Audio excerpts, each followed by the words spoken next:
Buenos días a todos. Bienvenidos a una nueva clase del curso de Historia. Antes de iniciar, por favor, me podrían indicar si hay algún problema con el audio, la línea, alguno de esos detalles técnicos, ¿no? Para no tener problemas en adelante. ¿Qué tal? ¿Qué tal? Buenos días. Déjenme compartir un rato el PPT.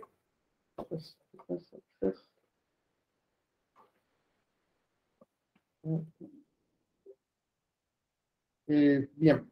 ¿Logran ver el PPT? ¿Se logra ver todo de forma clara? ¿No hay ningún problema? Bien, empecemos entonces con la clase de hoy. A ver, denme un momento para ver. Ya, ahora sí.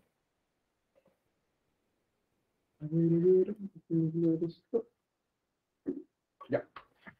Bien, de nuevo les hago extensivas el saludo. Bienvenidos y buenos días a una nueva clase del curso de Historia. En esta clase de la semana número 5 ya, lo que vamos a ver va a ser un breve repaso sobre las dos civilizaciones más importantes para el mundo occidental. Es aquí en donde nace la cuna de las diferentes características que va a tener, tanto culturales como políticas, económicas en algunos casos, la cultura occidental, como la conocemos en la actualidad, en donde aparecen las características principales que van a diferenciar Occidente de otras formas de organización política, cultural, pues va a ser aquí, principalmente en Grecia, y luego se va a ir consolidando con la gran cultura romana. En Grecia y en Roma vamos a tener entonces la consolidación de las bases de estas características. Es aquí en donde, por ejemplo, vamos a tener la aparición de cosas como la democracia, vamos a tener la consolidación de marcos jurídicos que van a servir luego para la organización de las sociedades occidentales. Aquí, por ejemplo, van a ser una de las religiones más importantes no porque sea la verdadera y demás, sino por la forma en que se extendió a lo largo del mundo, que va a ser la religión cristiana. El cristianismo incluso basa mucha de su organización como estructura, como religión aquí, en Grecia y en Roma, sobre todo en la parte organizacional, porque, como ustedes sabrán, lo vamos a ver en un momento, el Imperio Romano en un determinado momento favorece precisamente a esta religión cristiana. Y como ustedes sabrán, el otro elemento fundamental que termina por complementar a la cultura occidental es el cristianismo. Y el cristianismo también nace precisamente aquí en Grecia, en Roma particularmente. De Grecia vamos a tener, como ya hemos visto, la democracia, la oratoria, la filosofía, la separación de mitos y logos.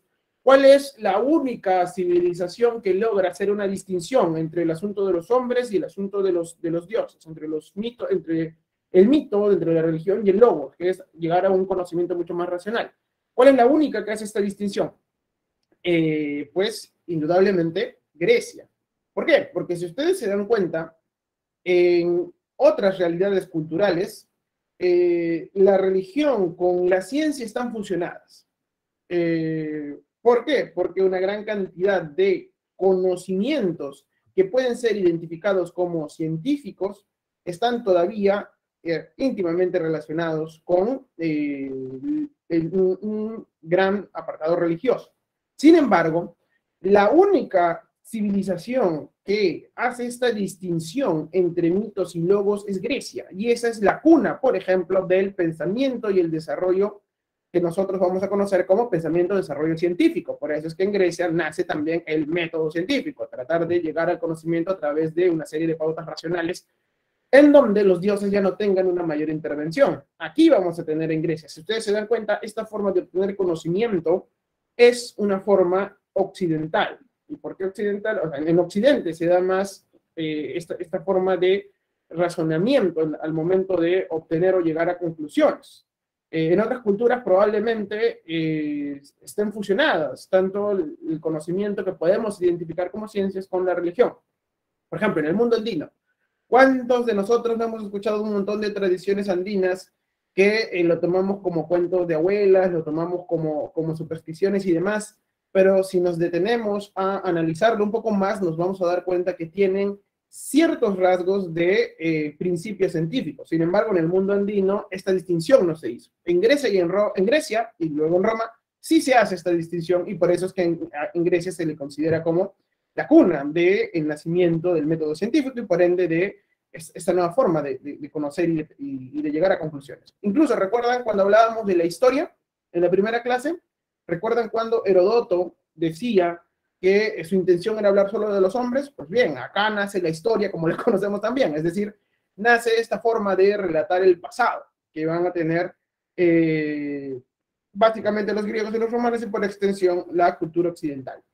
La mayoría de los elementos que vamos a tener nosotros como herederos en parte de la cultura occidental nacen aquí en Grecia y en Roma. ¿Por qué? Porque como ustedes sabrán, la sociedad peruana en nuestro país es una fusión de dos culturas. Por un lado, de la cultura occidental traída por los españoles durante el proceso de conquistas, y por otro lado, la tradición nativa andina. Y esa fusión ha hecho lo que nosotros ahorita somos. Esa fusión entre la tradición occidental, nacida en Grecia y en Roma, y la tradición andina que le hemos visto, que hemos empezado a verla en clases pasadas. Muy bien, precisamente en esta semana vamos a hablar de estas dos importantísimas civilizaciones, Grecia y Roma, que van a ser los pilares del desarrollo de la cultura occidental, que es como se la conoce esta cultura europea que en un determinado momento se expande al mundo. Pero ¿dónde nace? ¿En dónde aparecen? ¿En dónde aparecen los griegos? Pues aparecen en la zona oriental del mar Mediterráneo. Ubican el mar Mediterráneo, se llama Mediterráneo porque está ahí entre Europa, África y Asia. Es un gran mar que conecta precisamente con el océano Atlántico a través de los famosos pilares de Hércules, este lugar en donde África y Europa parecen estar muy cerca, ya, por ahí.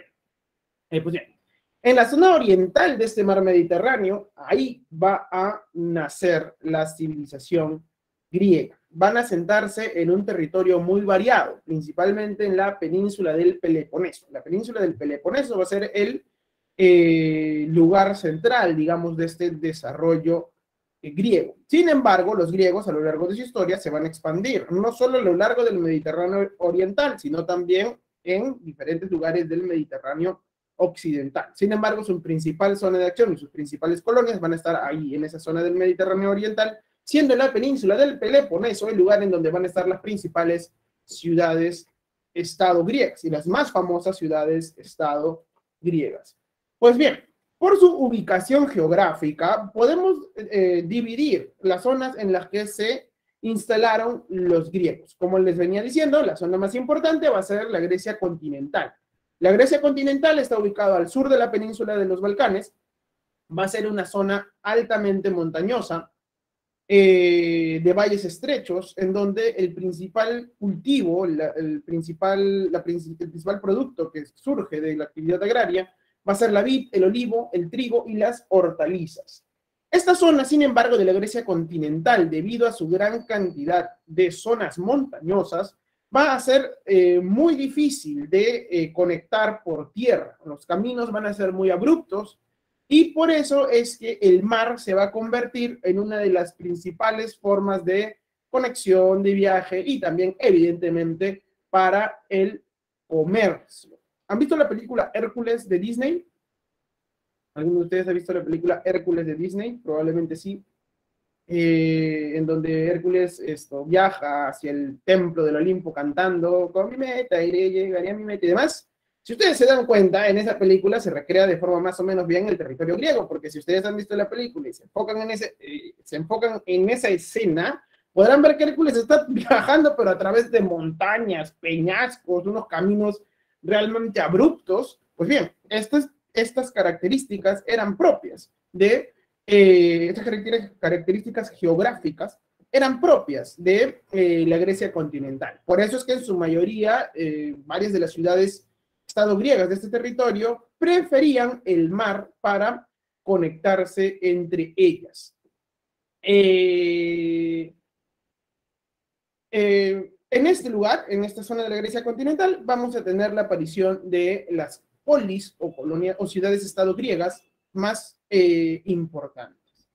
Luego de esta Grecia continental, vamos a tener a la Grecia insular. La Grecia insular, por su mismo nombre se le denomina así, porque va a ser un conjunto de islas rocosas, a lo largo de 2000 islas rocosas que van a estar distribuidas a lo largo de todo el mar Egeo, que está ubicado aquí, en esta zona del Mediterráneo Oriental.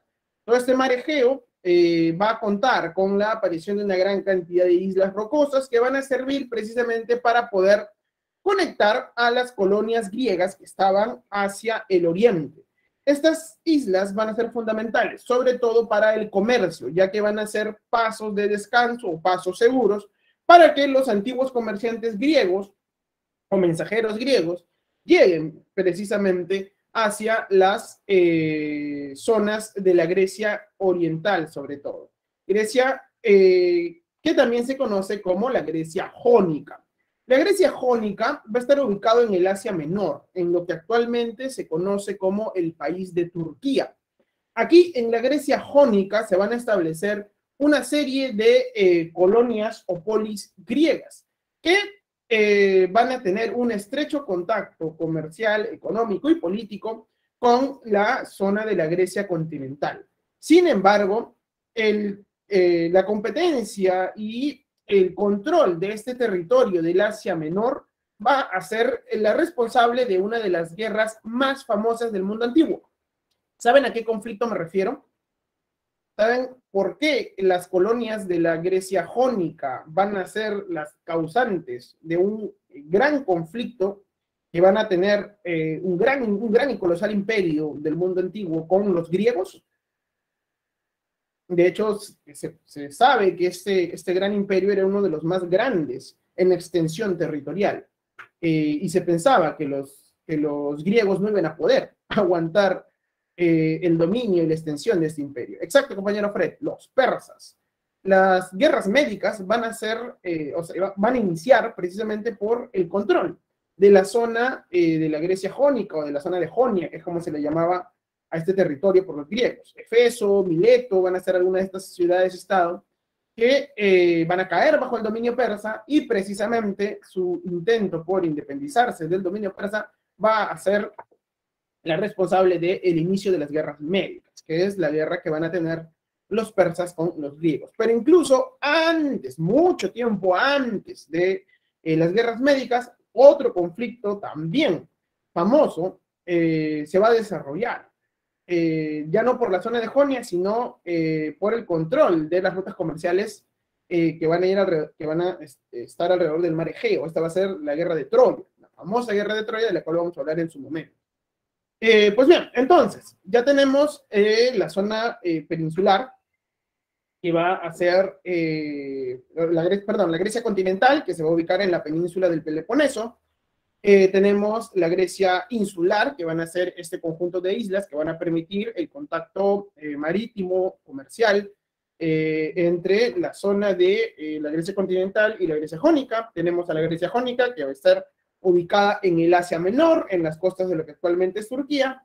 Y por último vamos a tener a la Magna Grecia. La Magna Grecia van a ser una serie de colonias griegas ubicadas al sur de la península itálica y la isla de Sicilia. Aquí vamos a encontrar ciudades o polis griegas como Tarento, Sibaris, Siracusa y demás territorios. Precisamente en el ocaso ya del mundo griego, van a ser los romanos los que van a ir conquistando y subyugando todo este territorio. Incluso en la zona de Sicilia vamos a tener diversos enfrentamientos entre romanos, griegos y cartagineses, pero eso ya ocurre durante el final del desarrollo autónomo de la civilización griega. Pues bien, entonces vamos a tener estos 4 lugares en donde los griegos van a ir asentándose. Recuerden, la Grecia continental es al sur de la península del Peloponeso, la Grecia insular, un conjunto de islas que van a permitir la navegación, la Grecia jónica, ubicada en el Asia Menor, lo que actualmente vendría a ser las costas de Turquía, y la Magna Grecia, que son las polis griegas ubicadas en la península itálica y la isla de Sicilia, al sur de la península itálica y la isla de Sicilia. Ahora, los griegos van a ir extendiendo colonias hacia el Mediterráneo occidental. Sin embargo, la principal zona de acción, la principal zona de asentamientos, en donde los griegos van a desarrollar su importante y floreciente desarrollo cultural, va a ser esta zona del Mediterráneo oriental. Bien, de Grecia vamos a tener una gran cantidad de aportes culturales que los vamos a seguir los vamos a seguir utilizando hasta el día de hoy. Muchos de ellos van a formar parte esencial de nuestra vida política y social y de nuestra forma de entender el mundo. Quizás una de las características más importantes de la civilización occidental van a ser las organizaciones de tipo democrático. La democracia nace en Grecia. Evidentemente va a ser una democracia distinta a lo que gozamos en la actualidad. ¿Por qué? Porque en la actualidad la democracia habla de la participación total de todos los ciudadanos dentro de un país. La democracia señala que una persona que nace dentro de las fronteras del país ya automáticamente se convierte en ciudadana de ese país. Sin embargo, esta forma de organizar la sociedad y la política nace en Grecia, particularmente en Atenas. Claro que con sus matices, porque en Atenas había una distinción entre quién era ciudadano y quién no lo era. Y debido a esto, solo los ciudadanos podían participar en el juego democrático, a diferencia de lo que tenemos en la actualidad. En la actualidad tenemos una democracia abierta, en donde se permite la participación de todos. En cambio, en Grecia no, hablamos de una democracia limitada. Pero esta forma de organizarse políticamente democrática van a ser en Grecia, particularmente en Atenas. La democracia quiere decir gobierno del pueblo, demo, pueblocracia, gobierno. Entonces, la democracia, básicamente, va a ser una forma de organizarse en donde todos los que eran considerados ciudadanos dentro de, en este caso particular de Atenas y todas las ciudades-estado que van a seguir la forma de organizarse de Atenas, señala que todos los que eran considerados ciudadanos dentro de la ciudad o dentro del Estado, podían tomar y estaban en la obligación de tomar las decisiones políticas y económicas de la misma. Entonces, en Atenas, por ejemplo, eran los ciudadanos en su conjunto los que decidían si ir o no a una guerra, si aliarse o no a un determinado bando, cuál iba a ser la política económico-comercial de la ciudad y demás, a través de diferentes instituciones que se van a crear precisamente aquí en Atenas. Y esta forma de organizarse políticamente, pues, va a traspasar el tiempo, se va a ir modificando, evidentemente, y se va a ir afinando hasta que tenemos lo que gozamos en la actualidad, que van a ser precisamente estos gobiernos democráticos occidentales. ¿No han visto estos memes en donde aparece Estados Unidos diciendo les voy a dar un poco de democracia? Pues bien, ¿por qué? Porque es la forma que tiene Occidente de imponer su dominio también sobre otras sociedades que no necesariamente tienen esta forma de organizarse. Aquí el padre de la democracia va a ser un ateniense, evidentemente. Este ateniense, ya lo vamos a hablar cuando veamos esto, cuando hablemos de Atenas. El padre de la democracia va a ser precisamente este señor llamado Solón, porque va a organizar una serie de reformas dentro de Atenas. Y luego ya Pericles la va a consolidar. Cuando hablemos de Atenas vamos a hablar un poco de este señor, qué es lo que hace, porque organiza precisamente Atenas en diferentes pueblitos, perdón,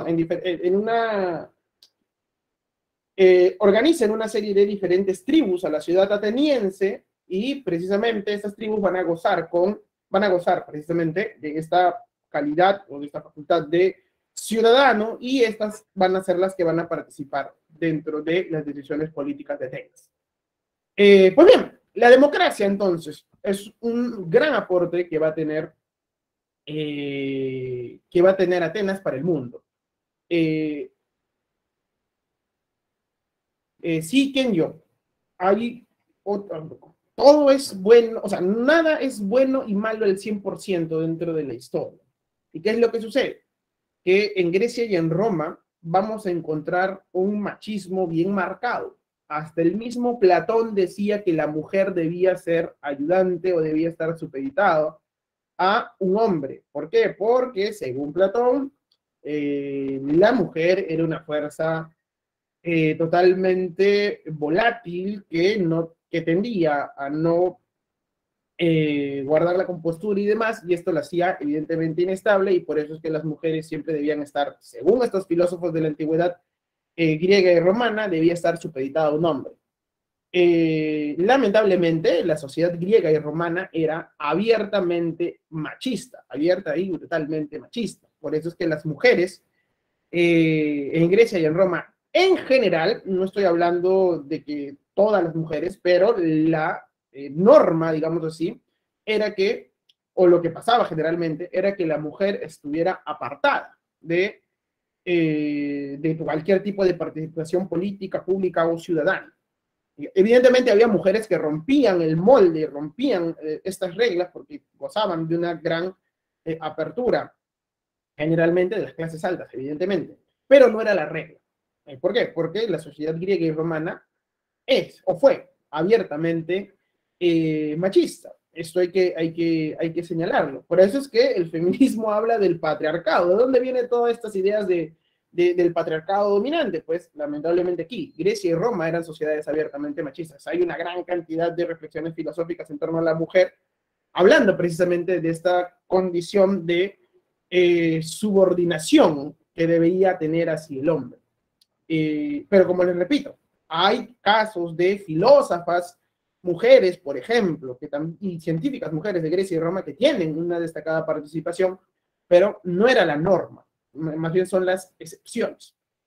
Espero haber respuesto tu pregunta, Kenyu. Sí, o sea, era solo para los hombres que se consideraban ciudadanos. Ya cuando hablemos de Atenas vamos a hablar de quiénes eran ciudadanos, quiénes no, quiénes podían participar y demás. Pero esta forma de organizar precisamente la sociedad y en donde el pueblo es el que toma las decisiones, nace aquí en Atenas.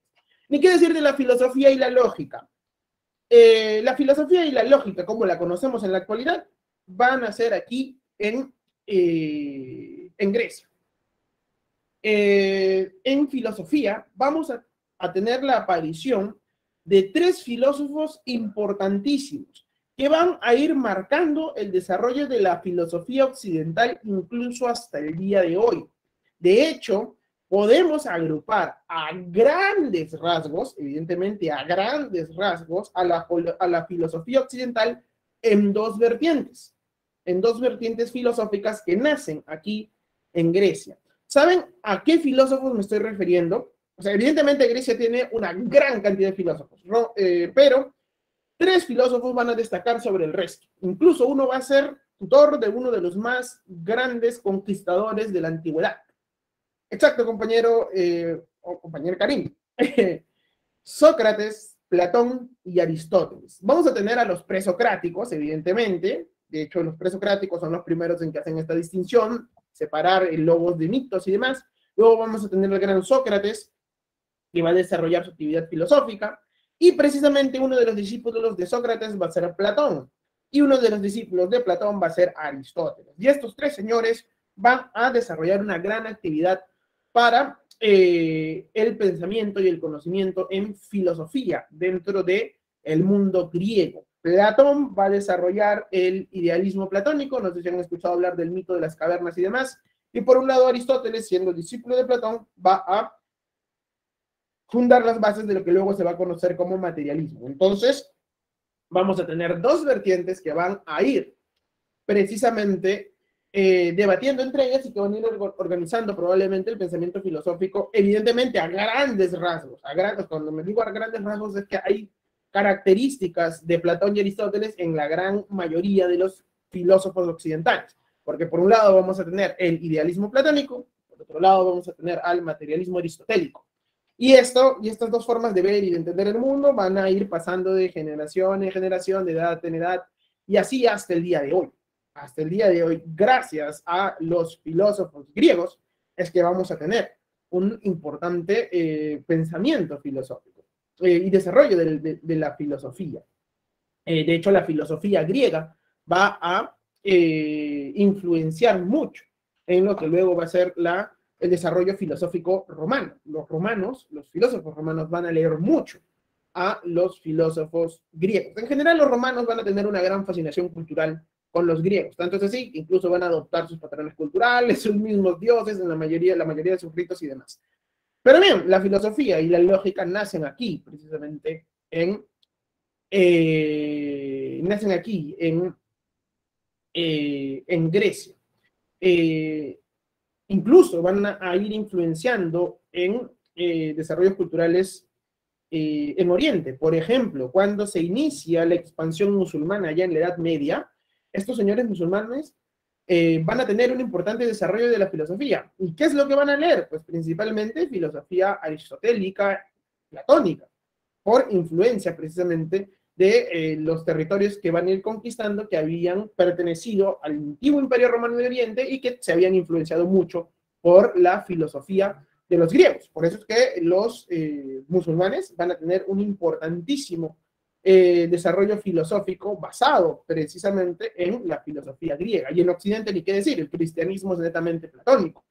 El cristianismo en este mundo de el idealismo y demás, básicamente son concepciones del mundo platónico y demás. Y Aristóteles también va a influenciar en algunos casos. Pues bien, la filosofía va a ser precisamente este importante conocimiento que van a tener los griegos. Los géneros literarios. ¿Algunos de ustedes saben cuáles son los 3 géneros literarios que nacen en el mundo griego y que van a ser la base para lo que tenemos en la actualidad? ¿Alguno de ustedes recuerda? Ya la epopeya, que vendría a ser la épica. Épica lírica, y falta uno.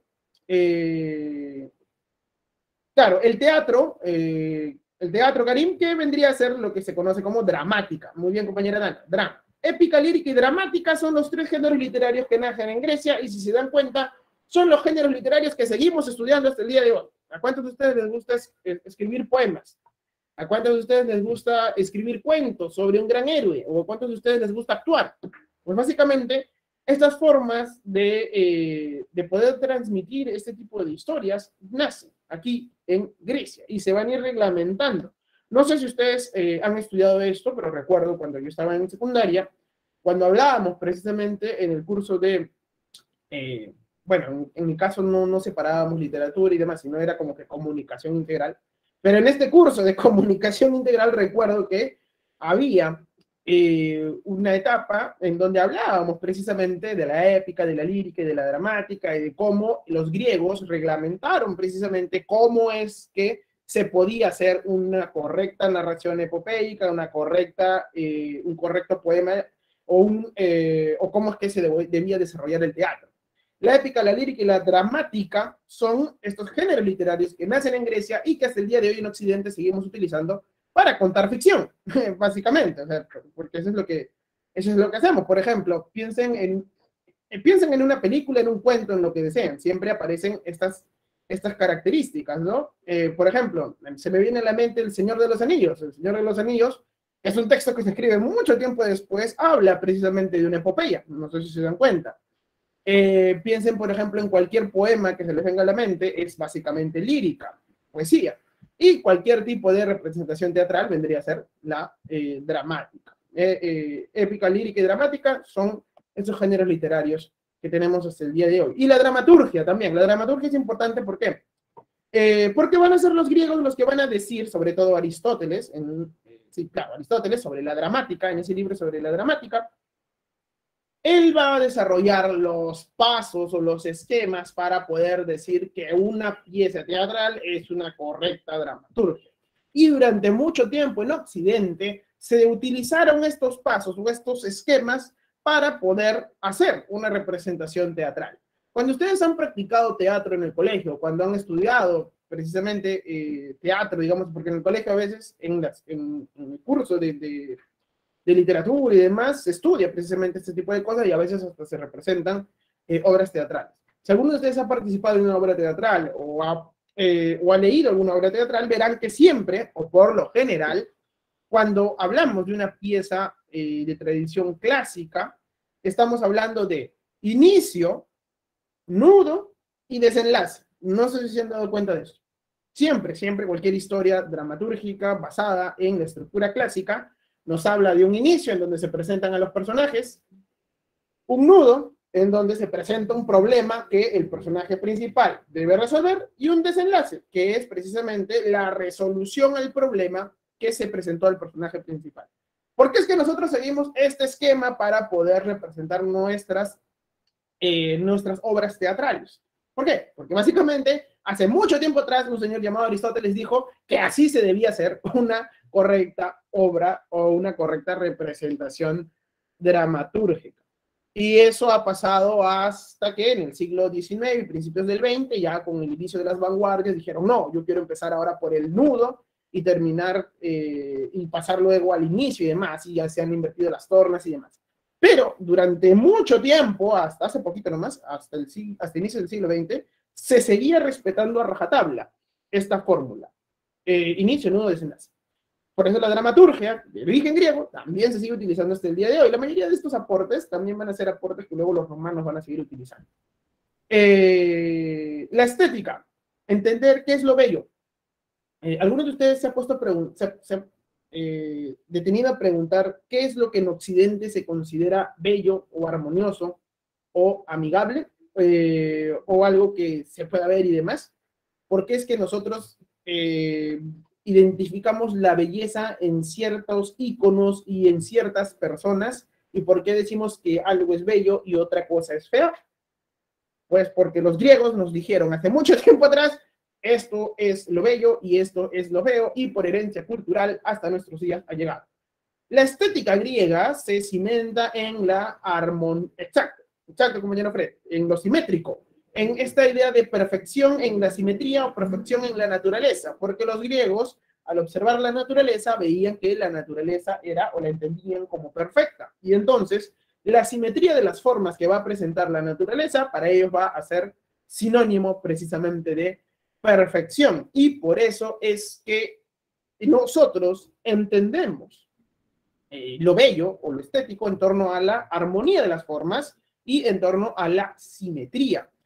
Generalmente, en el mundo occidental, la belleza va a ser sinónimo de simetría. Por eso es que las personas que se dedican a el modelaje y demás van a tener una tendencia en poseer formas simétricas en su rostro o en sus cuerpos. Por eso es que nosotros identificamos a una persona bella con la simetría. O sea, mientras más simétrica es una persona, más bella es en el mundo occidental. Mientras más proporcionada es una persona, más bella es en el mundo occidental. ¿Por qué? Porque los griegos empezaron a hablar de la belleza, de la belleza en estos términos. En otras culturas, la belleza es otra cosa.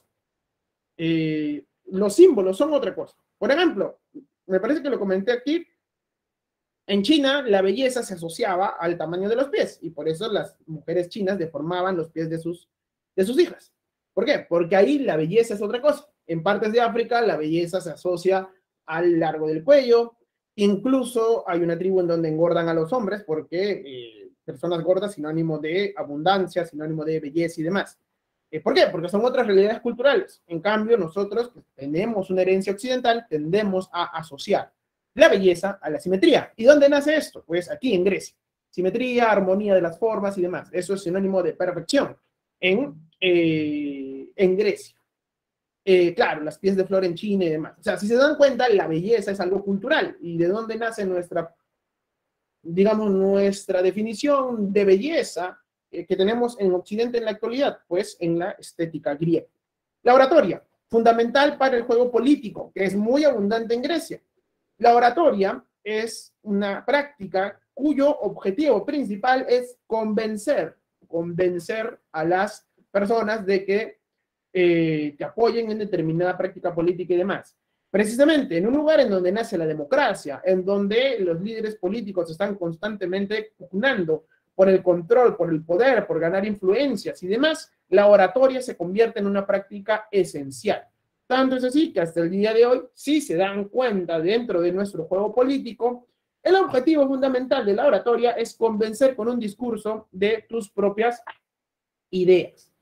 Lamentablemente en nuestro país la práctica de la oratoria ha decaído mucho y de ahí por qué tenemos esta gran decadencia en nuestras figuras políticas al momento de elaborar un discurso, sea de izquierda o de derecha. La oratoria ha decaído bastante porque si ustedes ven videos o leen discursos de congresos pasados, por lo menos ahí teníamos una gran lucidez al momento de transmitir las ideas. Sin embargo, lamentablemente en nuestro país esto ha decaído mucho. Pero la oratoria era una práctica fundamental dentro de las polis griegas debido precisamente al constante juego político que existió dentro de estas polis griegas, y en la actualidad precisamente la oratoria en el mundo occidental se convierte en esta forma para poder transmitir y convencer ideas. Las Olimpiadas. ¿A cuántos de ustedes les gustan las Olimpiadas? Yo soy fanático del fútbol, me gusta el Mundial, pero yo soy consciente que no hay evento deportivo más grande dentro del mundo que las Olimpiadas. ¿Por qué? En el Mundial se puede ver el fútbol, sí, pero en las Olimpiadas se ve todos los deportes. ¿De dónde nace esta tradición de participar en encuentros deportivos pacíficos? Ya no para buscar el beneplácito de los dioses, sino para, evidentemente, tener algún prestigio nacional, pues nace en Grecia. Ahora bien, los participantes en las Olimpiadas en esa época, en la Grecia antigua, eran hombres, evidentemente, y aparte del beneplácito de los dioses, también buscaban la gloria de su propia polis. Las Olimpiadas también van a ser otra expresión griega que nosotros vamos a seguir practicando hasta el día de hoy. El método científico. ¿De dónde nacen estos pasos para poder obtener el conocimiento? Ya lo había mencionado. En Grecia. Son los primeros en separar mitos de logos, los primeros en tratar de encontrar explicaciones racionales en donde la religión no tenga nada que ver. Precisamente aquí, el método científico nace en Grecia y es fundamental porque en Occidente es la forma válida de poder validar o no algún tipo de conclusión. ¿Cómo es que sabemos que un conocimiento tiene bases científicas o no? Por el método que se ha utilizado para poder validar esta conclusión. A los científicos no nos llama la atención tanto el resultado, sino el método. ¿Por qué? Porque el resultado va a depender del método. Si nosotros encontramos, los científicos en general, encontramos que el método para poder validar una conclusión no es el correcto, está errado o hay vicios en el método, pues la conclusión, por más buena o mala que sea, evidentemente está invalidada. ¿Por qué? Porque evidentemente el método es lo que nos sirve a nosotros los científicos para poder validar esa conclusión. ¿Y dónde nace esto? En Grecia, y luego va a ser utilizado por los romanos. Entonces, democracia, filosofía y lógica, género literario, dramaturgia, estética, oratoria, olimpiadas, métodos científicos son los principales aportes de la gran civilización griega, que como ustedes ven y como estamos observando, todos estos los seguimos utilizando hasta el día de hoy para el desarrollo de nuestras propias sociedades, de nuestra propia realidad presente. Bien, los periodos históricos. Vamos a tener tres periodos claramente diferenciados. Por un lado, vamos a tener a las civilizaciones prehelénicas, vamos a tener a las civilizaciones helénicas y por último vamos a tener al mundo helenístico, que van a ser tres periodos dentro del desarrollo de la historia griega. Dentro de las civilizaciones prehelénicas vamos a tener a la época cretense o minoica, que se va a desarrollar entre los años 2500 al 1500 antes de Cristo. La civilización cretense o minoica se llama así porque su principal zona de desarrollo va a ser la isla de Creta. ¿Ubican la isla de Creta? La isla de Creta está aquí. Lo vamos a ver aquí. Donde dice Knossos, ahí se va a desarrollar esta importantísima civilización, probablemente por influencias del mundo asiático. Vamos a encontrar entonces aquí el desarrollo de esta importantísima civilización. ¿Qué es lo que encontramos aquí en las civilizaciones prehelénicas? Estamos hablando de una sociedad que basa su poder en torno al comercio marítimo. Por eso es que se habla de la talasocracia, es decir, el control de las rutas comerciales. Aquí vamos a encontrar una serie de palacios dentro de la isla de Creta, en donde vamos a tener reyes que van a gobernar de forma independiente. ¿Qué palacios encontramos aquí? Vamos a encontrar el palacio de Festos, de Malia, Agriatriada, pero el más importante de todos los palacios de esta civilización cretense o minoica va a ser el palacio de Knossos. Según la tradición histórica, y según los mitos que han llegado hasta a nuestra época, probablemente aquí, en este palacio de Knossos, sea el lugar en donde haya habitado el entre mítico e histórico rey Minos. Se cuenta que en algún momento, probablemente, este rey Minos haya unificado todos los reinos independientes de la isla de Creta. Sin embargo, la existencia del rey Minos, debido a la antigüedad, todavía está en investigación. Es decir, algunos dicen que si es que el rey Minos existió, pues su palacio fue precisamente este palacio de Knossos. De aquí, de esta civilización cretense, que va a durar hasta el año 1500 a.C., vamos a tener el famoso mito del Minotauro. ¿Alguno de ustedes ha escuchado hablar del Minotauro? Teseo y el Minotauro, y del laberinto supuestamente que se construye debajo, pues de ahí viene esta tradición mítica. Probablemente el mito se puede interpretar porque en realidad es un héroe ateniense el que termina derrotando al Minotauro. Entonces el mito se puede interpretar como el ocaso precisamente del poder de Creta y la ascensión de las ciudades o las polis de la zona peninsular de Grecia. Pues bien, esta civilización prehelénica, la civilización cretense, va a desaparecer hacia el año 1500 antes de Cristo. ¿Qué es lo que sucede? Hay muchas investigaciones en donde se habla de un gran maremoto que termina por destruir los principales asentamientos costeros de la civilización cretense. ¿Debido a qué? Debido a la erupción de un volcán. La mayoría de investigaciones señalan que una probable erupción volcánica hizo que toda esta zona tenga una alta actividad sísmica y haya provocado la aparición de un gran maremoto. Incluso algunos investigadores, señalan que probablemente esta desaparición de la gran civilización cretense haya sido la base para la creación del relato mítico platónico de la Atlántida. ¿Han escuchado hablar de la Atlántida? De hecho, hay una película de Disney incluso en torno a la Atlántida. Ya, pues bien. Se dice que probablemente Platón haya utilizado este hecho que ya lo narraban en la antigüedad para crear su propio relato de la Atlántida.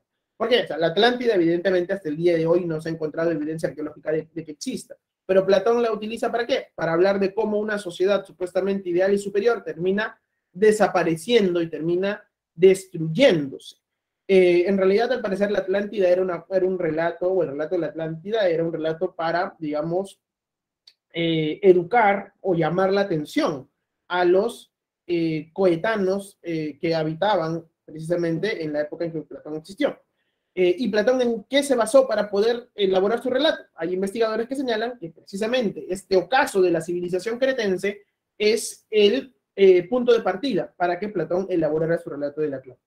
Pues bien, esta serie de erupciones volcánicas, terremotos, maremotos que van a terminar por afectar directamente a la civilización cretense, van a favorecer a que los aqueos provenientes precisamente de la zona continental puedan fácilmente derrotar e invadir esta zona. Es decir, una civilización cretense ya afectada por todos estos problemas que hemos mencionado, van a sufrir la invasión de los aqueos, que van a terminar por imponerse en Creta y van a iniciar una nueva etapa dentro de la historia griega, que va a ser la civilización micénica.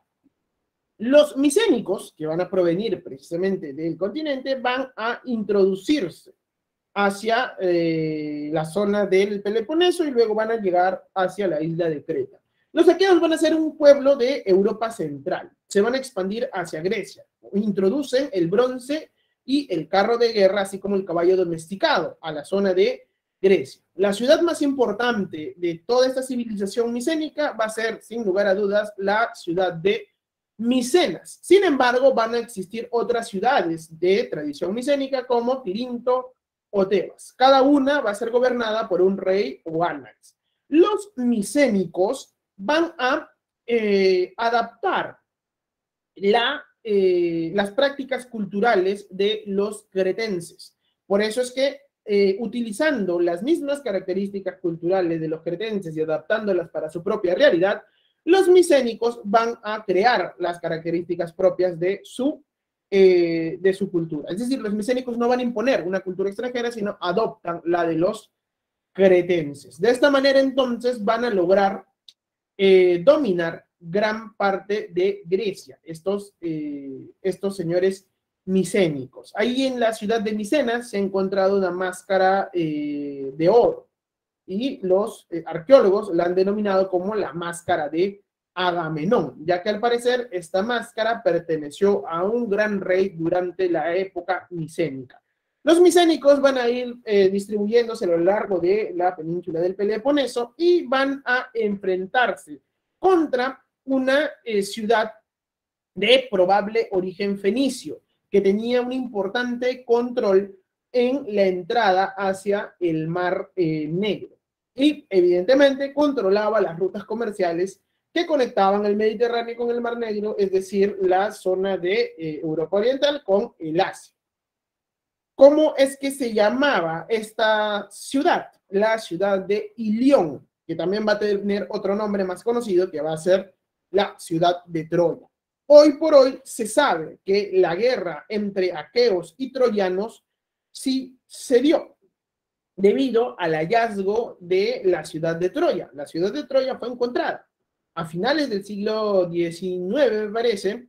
Se inicia una serie de expediciones para buscar Troya, se encuentra un espacio pequeño en un principio, pero que mostraba evidencias de haber sido sitiado y saqueado, y luego los investigadores posteriores se dan cuenta de que ese espacio pequeño pertenecía a una ciudad mucho más amplia, mucho más grande, que presentaba murallas y demás, y que también tenían las características de haber sufrido un prolongado sitio y una larga guerra, y debido a esto los arqueólogos han concluido que evidentemente esa ciudad o esos restos arqueológicos son la ciudad de Ilión o la ciudad de Troya. Y de ahí viene el nombre de Iliada, y de ahí viene ya el poema que Homero compone, o que supuestamente Homero compone, relatando precisamente estos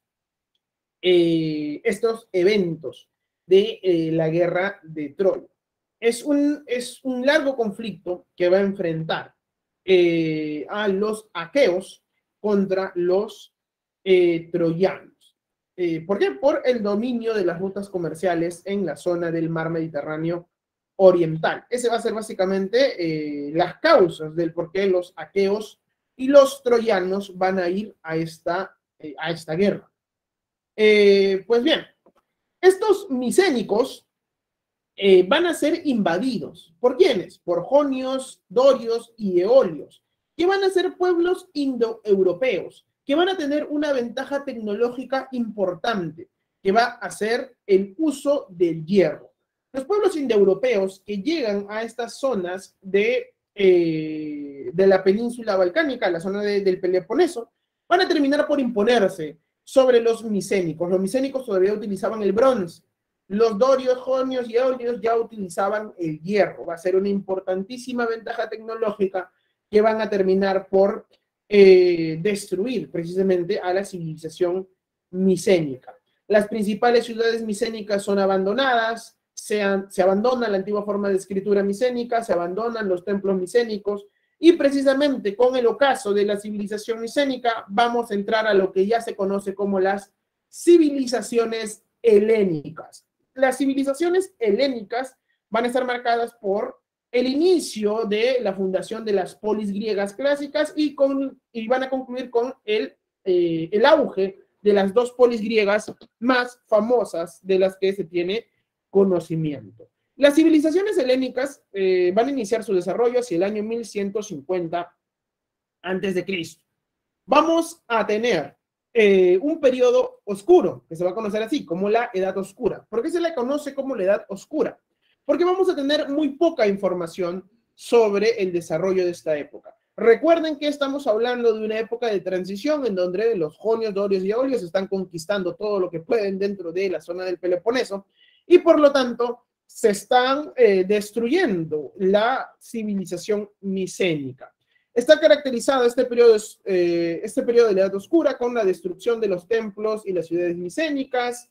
Estamos hablando de la dispersión de la población, se estanca la cultura y el comercio, desaparece la escritura micénica, evidentemente, y hay una guerra constante entre los helenos por el dominio del poder.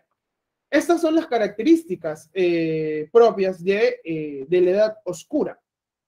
Así se inicia precisamente las civilizaciones helénicas. Este periodo oscuro va a concluir hacia el año 800 a.C. ¿Qué es lo que ocurre en esta etapa? Inicia el periodo arcaico. El periodo arcaico ya inicia con la aparición de las polis griegas. Las polis griegas van a ser estas entidades estatales autónomas. Cada polis va a tener su propia forma de gobierno, va a tener su propio ejército, sus propios intereses comerciales y políticos. Cada polis va a desarrollarse políticamente independiente. Sin embargo, estas polis van a compartir características culturales similares. Van a estar unidas por el idioma, la religión y las costumbres. Y todas estas polis, a pesar de que políticamente son independientes, van a considerarse parte de un mundo que va a ser el mundo helenístico, el mundo griego.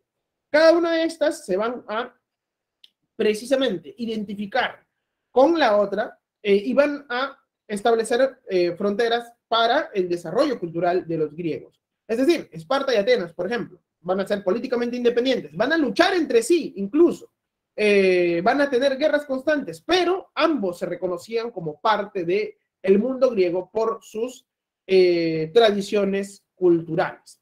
Vamos a tener varios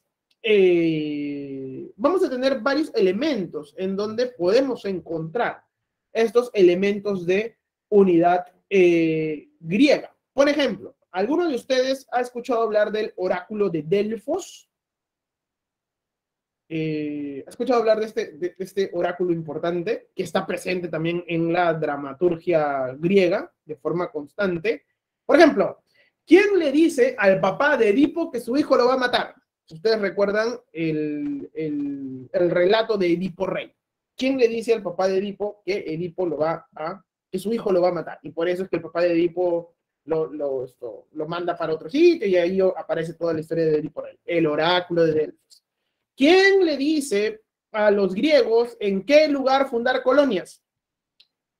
¿Alguno de ustedes sabe a dónde recurrían los griegos antes de ir a fundar una colonia y preguntaban si tenían la venia de los dioses y demás? ¿A dónde iban? Al oráculo de Delfos. ¿A dónde iban para preguntarle cuál era la suerte que iban a tener los griegos, tanto reyes como personas del común? Al oráculo de Delfos. El oráculo de Delfos se convirtió en un elemento de expresión de la unidad griega, porque todos los griegos reconocían al oráculo de Delfos como un lugar importantísimo en donde la pitonisa les daba algún tipo de profecía a las personas que iban pidiendo consejos ante este importante oráculo. Precisamente, el oráculo de Delfos se convierte en un lugar central, un lugar religioso central, desde el cual van a partir una gran cantidad de intentos de colonia. ¿Por qué? Durante este periodo del arcaico, las polis griegas van a colonizar gran parte del Mediterráneo. Y antes de ir a colonizar, estos señores, ¿a dónde iban a preguntarle? Pues al oráculo de Delfos. Le preguntaban si estaba bien ir a ese lugar y el oráculo les decía si sí, si no, y a partir de ahí se iban entonces a colonizar territorios. Los griegos durante la edad arcaica se van a expandir por todo el Mediterráneo, llegan a fundar colonias en las costas de Italia, Francia y el noreste de la península ibérica, para que vean la gran extensión que los griegos van a llegar a tratar de colonizar durante este periodo del arcaico. Durante este periodo del arcaico también van a nacer las Olimpiadas, que van a ser una expresión cultural característica de los griegos. Las Olimpiadas se van a desarrollar precisamente en la ciudad de Olimpia, que es el lugar en donde llegaban los atletas a practicar cualquier tipo, o a practicar las expresiones deportivas que competían dentro de las Olimpiadas. Se realizaban cada 4 años y al parecer se iniciaron por primera vez en el año 776 a.C. Durante el desarrollo de las Olimpiadas existía lo que se llamaba la Pax Olímpica. ¿Qué es esto? Es un periodo en el cual las polis griegas que participaban de las competencias debían mantenerse totalmente pacíficas. ¿Para qué? Para que los concursantes pudieran llegar sin mayor contratiempo hacia la ciudad de Olimpia y poder participar de estas competencias deportivas.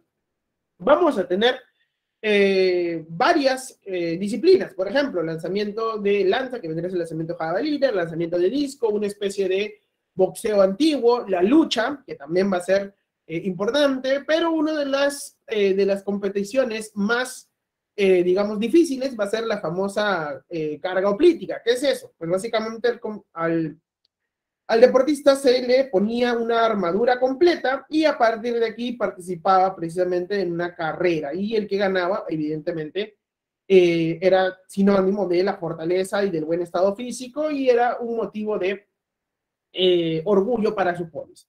Los deportistas que participaban precisamente en estas Olimpiadas, aparte de llevarse la gloria personal, llevaban gloria e importancia, perdón, para su propia polis. Y era coronado precisamente con un laurel, que era básicamente la expresión de que habías salido victorioso en estas justas deportivas. En la actualidad, por ejemplo, a los deportistas destacados de nuestro país se le dan los famosos laureles deportivos. ¿De dónde viene esta tradición de ponerle un laurel a los deportistas destacados? Pues viene de la época griega, porque los deportistas que lograban ganar competencias dentro de las Olimpiadas eran coronados precisamente con estas características. ¿Dónde se entrenaban los deportistas? En los gimnasios.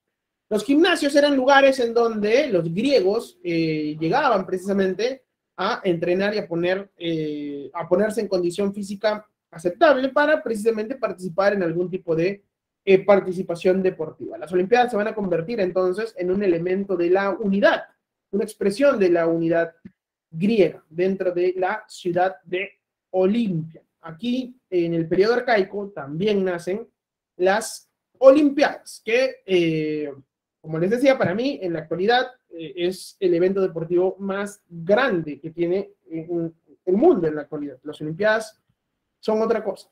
Todo bien con el Mundial, pero las Olimpiadas son una cosa mucho más grande, a mi entender, que cualquier otro evento deportivo.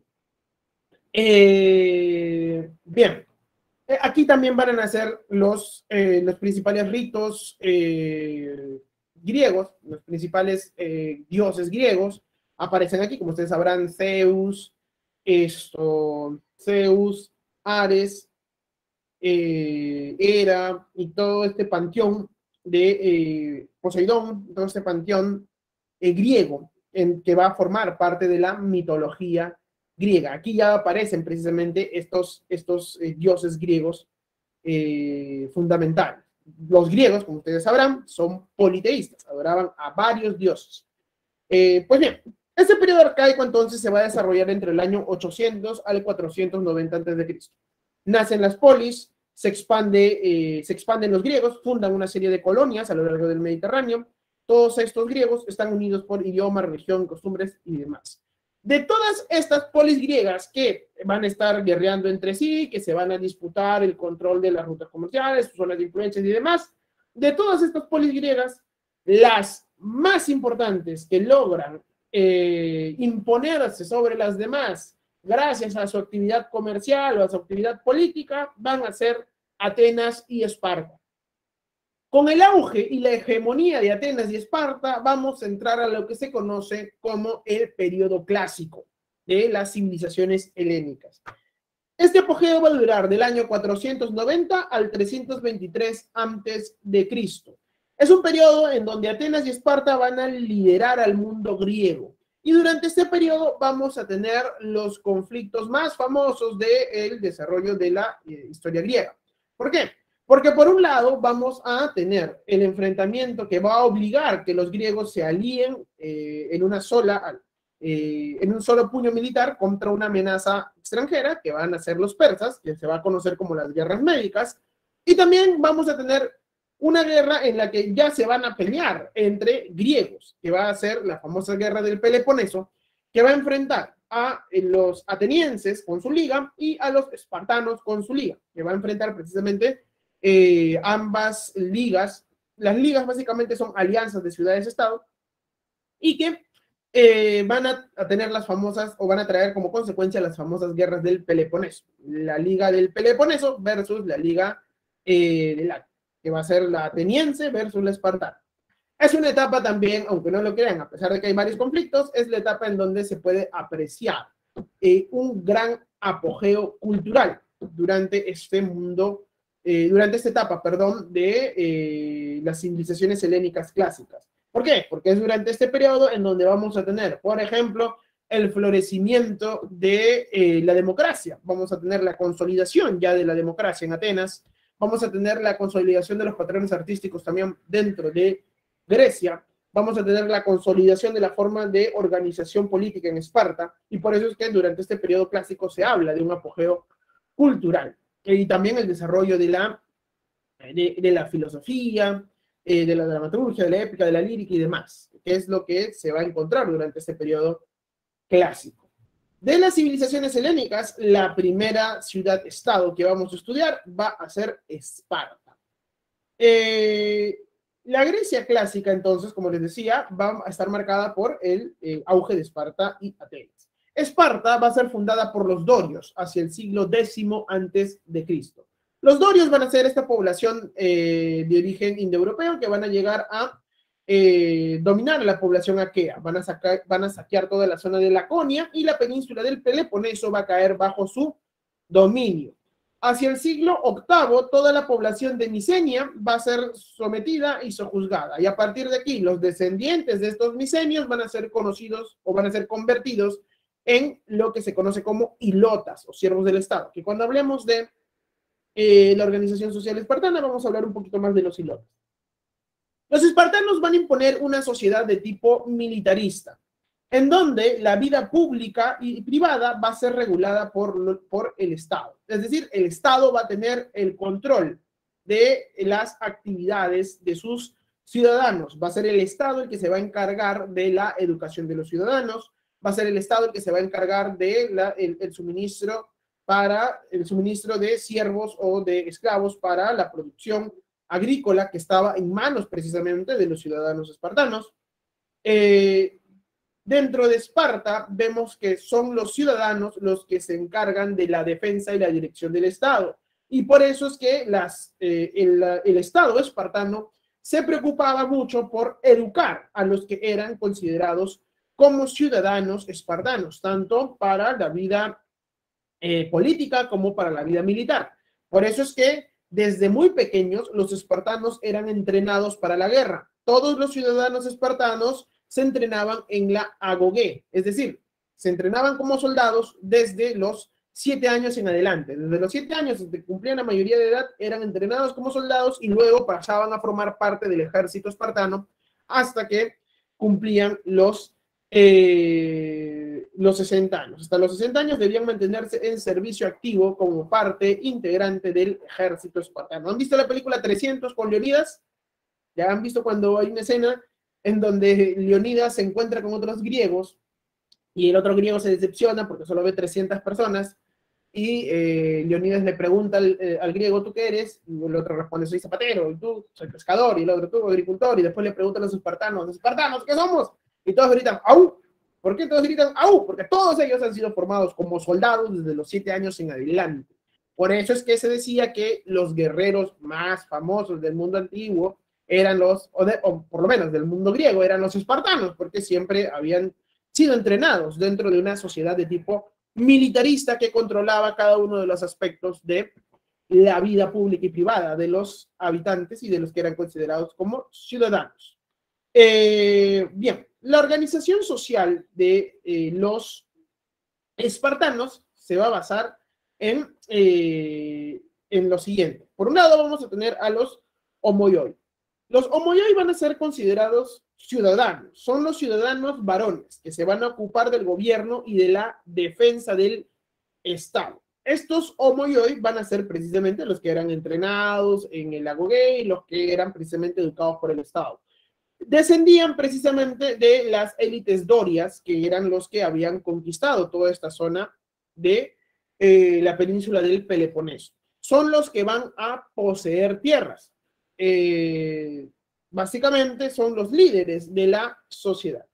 Luego de los homoioi, vamos a tener a los periecos. Los periecos van a ser hombres libres que van a habitar Esparta, pero que no van a tener derechos de ciudadanía. Generalmente estos periecos son los que aceptaban voluntariamente el dominio espartano. No van a tener entonces mayores problemas dentro de el dominio de Esparta. Por último, vamos a tener a los hilotas. Los hilotas van a ser mano de obra del Estado. Es decir, los hilotas no van a ser mercancía que se podía intercambiar de manera libre, no. Era el Estado el que designaba cuántos hilotas iban a trabajar para un determinado moyoy o iban a trabajar para en determinadas construcciones o funciones que el Estado espartano buscaba implementar. Por eso es que se habla de mano de obra del Estado, a diferencia de lo que va a pasar en Atenas, que vamos a verlo en un momento. Los hilotas entonces eran distribuidos por el Estado para el servicio precisamente de los homoioi. Estos hilotas eran los descendientes de los pueblos sojuzgados por los espartanos. Aquellos pueblos que se resistieron al dominio espartano y que sucumbieron luego de las guerras, va a ser precisamente, van a conformar los grupos de hilotas. De hecho, los hilotas van a sufrir una gran cantidad de persecuciones y ritos y tradiciones espartanos en donde van a matarlos para precisamente, o perseguirlos o cazarlos para reducir su número y así evitar que en algún momento puedan arrebatarles o amenazar el dominio de los homoioi. Los hilotas van a sufrir mucho dentro de la sociedad espartana. Bien, dentro de la economía, los espartanos van a ser principalmente agropecuarios. Esparta va a tener una clara tendencia hacia el mundo rural. Por eso es que los homoioi van a recibir tierras importantes para que estos homoioi las administren y puedan precisamente generar riquezas para el mismo Estado espartano. Los espartanos van a tener una clara tendencia a centrarse en el mundo agropecuario. Dentro de la organización política de Esparta vamos a tener a la diarquía. La diarquía va a ser una forma de gobierno dentro de la cual vamos a tener dos reyes que van a descender de las líneas dorias más antiguas. Estos reyes se van a encargar de la dirección del ejército y demás, pero van a tener un contrapeso. Es decir, estos reyes no van a tener el dominio absoluto, porque va a haber una serie de asambleas, como por ejemplo la apela. La apela va a ser esta asamblea controlada por los ciudadanos mayores de 30 años, que van a ser los que aprobaban o vetaban leyes. Las leyes, ¿quiénes las elaboraban? La gerusia, que la componía un consejo de ancianos, que eran los que se encargaban de dictar o modificar las leyes. Es decir, los de la gerusia decían, yo propongo esta ley, y en la apela se aprobaba si esta ley pasaba o no. Y por último vamos a tener a los éforos, que son magistrados fiscalizadores que supervisaban el cumplimiento de las leyes. Esta va a ser precisamente la forma en la que se va a organizar Esparta. En Atenas vamos a tener una situación distinta. Vamos a tener Atenas aquí a los jonios, que van a ser los que van a fundar la ciudad de Atenas en la península del Ática. Dentro de la economía de los atenienses vamos a tener a un comercio marítimo marcado. ¿Qué es lo que sucede en Atenas? Nuevamente, son los jonios los que invaden todo este territorio y aquí en Atenas vamos a tener el florecimiento de la democracia. Vamos a tener a Clístenes, primero Solón, luego Clístenes, que va a ser el que va a ir marcando las diferencias o va a ir sentando las bases para el desarrollo de la democracia ateniense. Pues bien, aquí en la democracia ateniense vamos a encontrar 10 tribus que van a ser organizadas de carácter demográfico y territorial. Me parece que Clístenes tuvo mucha más importancia. Hace un momento hablé de Solón. Solón inicia con las reformas, pero Clístenes es el que fundamenta el proceso democrático en Ateniense. De hecho, Clístenes se va a enfrentar directamente a las oligarquías atenienses para poder organizar esta nueva forma de administración del poder. Durante este periodo vamos a encontrar entonces que en Atenas, gracias a las reformas democráticas, vamos a encontrar a los ciudadanos varones con derechos políticos, que van a ser los eupátridas. Vamos a encontrar a los metecos, que van a ser los extranjeros libres sin derecho a la ciudadanía. Y por último vamos a encontrar a los esclavos, que van a ser considerados mercancías. A diferencia de lo que va a pasar en Esparta, acá sí los esclavos atenienses son considerados mercancías que se pueden vender y comprar de manera libre. En cambio, en Esparta no. En Esparta los ilotas pertenecían básicamente al Estado. Bueno, como ustedes saben, Atenas va a tener como principal deidad a la diosa ateniense, y ahí viene el nombre de Atenas. Dentro de la organización política de la democracia vamos a tener diferentes asambleas e instituciones que van a permitir el juego político dentro de Atenas. Por un lado, vamos a tener a la asamblea. La Bulé se va a encargar de la elaboración de las leyes. La Bulé está conformada por 500 ciudadanos aproximadamente y es la que se encargaba de elaborar las leyes. La eclesia va a ser la asamblea de los ciudadanos. Dentro de la eclesia se votaban las leyes y se decidía si Atenas entraba o no en un conflicto. Por último, vamos a tener a los arcontados, que eran los que se encargaban de los asuntos administrativos y religiosos. Digamos que el arcontado era el que dirigía básicamente a la sociedad ateniense, pero todas las decisiones se tenían que tomar en su conjunto dentro de la ciudadanía ateniense, dentro de la eclesia o la asamblea de ciudadanos. Por último, tenemos a los eliastas, que van a ser los jueces que administraban la justicia dentro de Atenas. Bien, sí, es Clístenes, perdón, hace un rato hablé de Solón, pero Clístenes era el padre de la democracia, sino que Solón, antes de Clístenes, había iniciado una serie de reformas que luego Clístenes la va a ir centrando en Atenas. Bien, entonces vamos a tener a Atenas y Esparta como las dos ciudades-estado más importantes y grandes de este periodo del mundo clásico de las civilizaciones helénicas. Van a ser precisamente estas dos polis las que van a dirigir y van a enfrentar la expansión del mundo persa en las guerras médicas. Entre el año 492 y el año 449 a.C. vamos a tener un gran enfrentamiento entre el imperio persa en expansión y las diferentes polis griegas que se van a ver amenazadas precisamente por esta expansión del mundo persa. ¿Qué es lo que sucede durante las guerras médicas? Verán, el imperio persa se expande hacia toda la zona de las costas de Anatolia, en la actual Turquía, y ahí habíamos tenido la aparición de una serie de polis griegas, que es la Grecia jónica. Precisamente, estas colonias jónicas van a caer bajo el dominio de los persas. En el año 499 a.C., vamos a tener que estas colonias jónicas se van a levantar en contra del dominio persa. ¿Apoyadas por quién? Apoyadas tanto política y económicamente por los atenienses. Los atenienses van a apoyar abiertamente los levantamientos jónicos en contra del imperio persa. Vamos a tener entonces que ciudades como Mileto van a levantarse en contra de los persas y van a saquear, por ejemplo, la ciudad de Sardes. Los miletanos entonces terminan por levantarse, saquean Sardes. Sin embargo, en el año 494 a.C., el gran rey Darío I logra sofocar estas rebeliones en la Grecia jónica.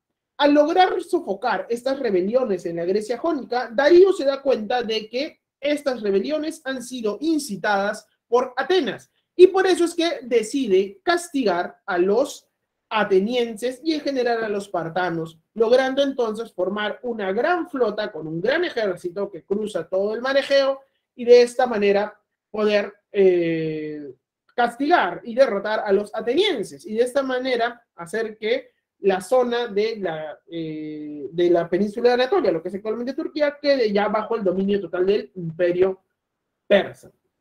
Sin embargo, este gran ejército persa va a ser derrotado en la batalla de Maratón. El general Milcíades es el que logra derrotar a los persas precisamente en Maratón, en el año 490 a.C., acabando así este primer intento de los persas por dominar toda la zona de Grecia. Aquí los atenienses van a enfrentarse solitos a los persas en las llanuras de Maratón. Se habían enviado anuncios para que los espartanos también vengan, pero como siempre los espartanos estaban en una serie de ritos agrarios que evidentemente les impedía movilizar a su ejército, y por eso es que los atenienses se cansaron de esperar a los espartanos y decidieron atacar en Maratón, logrando una victoria inesperada, porque en realidad se pensaba que los persas se iban a comer enteros a los griegos.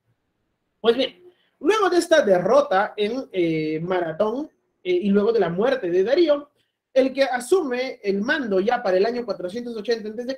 es Jerjes. Jerjes va a tener también la idea de derrotar a los atenienses. Sin embargo, Jerjes no va a enviar una gran flota, sino va a enviar un ejército que va a ir por tierra y también una flota. Jerjes entonces va a cruzar el Helesponto. El Helesponto es este paso que hay, que se forma precisamente entre el Mar Negro y el Mar Egeo. Hay una especie de estrecho, ahí va a formar una especie de puente de tierra y por ahí va a pasar un colosal ejército que va a ir dominando toda la zona de Tracia, Macedonia. De hecho, los tracios y los macedonios le van a rendir honor y van a decidir aliarse pacíficamente a los persas. No le van a presentar mayores problemas, y Jerjes entonces va a ir bajando hacia la península de los Balcanes. Ahí va a haber un estrecho lugar que se va a conocer como el Paso de las Termópilas. Se había iniciado una serie de negociaciones entre atenienses, espartanos y otras ciudades-estado para precisamente formar una alianza y defenderse de esta invasión persa.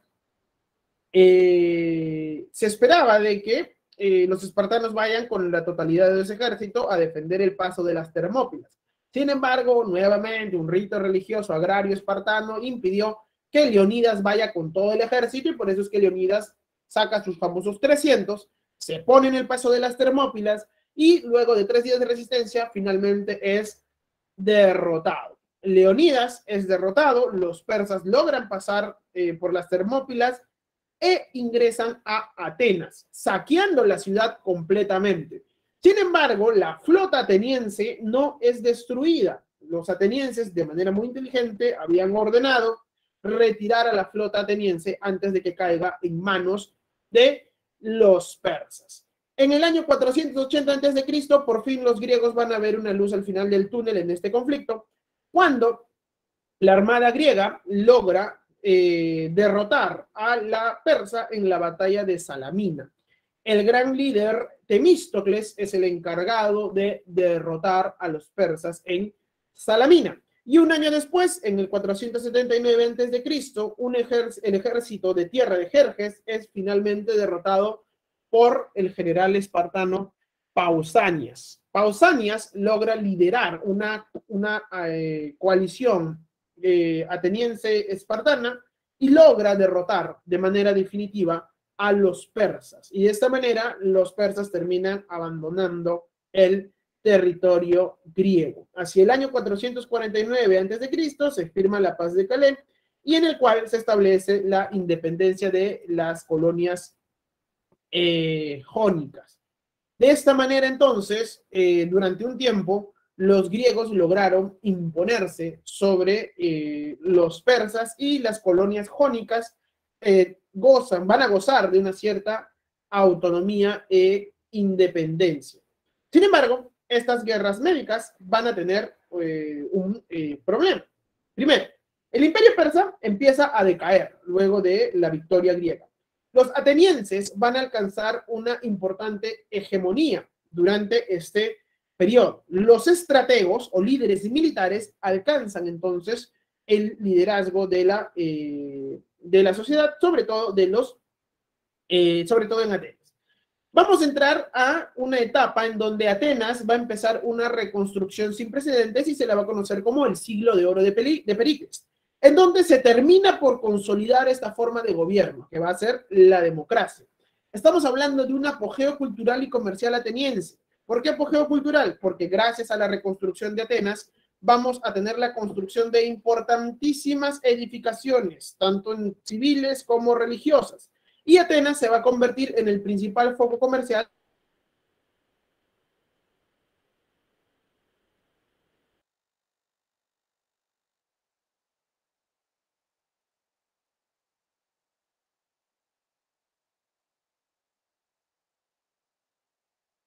Genial. Hola, hola, ¿me escuchan? ¿Me pueden decir si se ve? Bien, bien. ¿Lograron escuchar la parte final de las guerras médicas y del apogeo ateniense y del siglo de Pericles?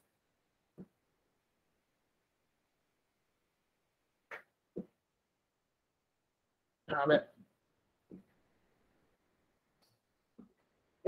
Como les decía, cuando concluyen las guerras médicas, cuando se firma la paz de Simón y la victoria de la Liga de los Delos, que es básicamente esta victoria de los griegos sobre los persas, Atenas se convierte en la ciudad-estado más importante de todo el mundo griego.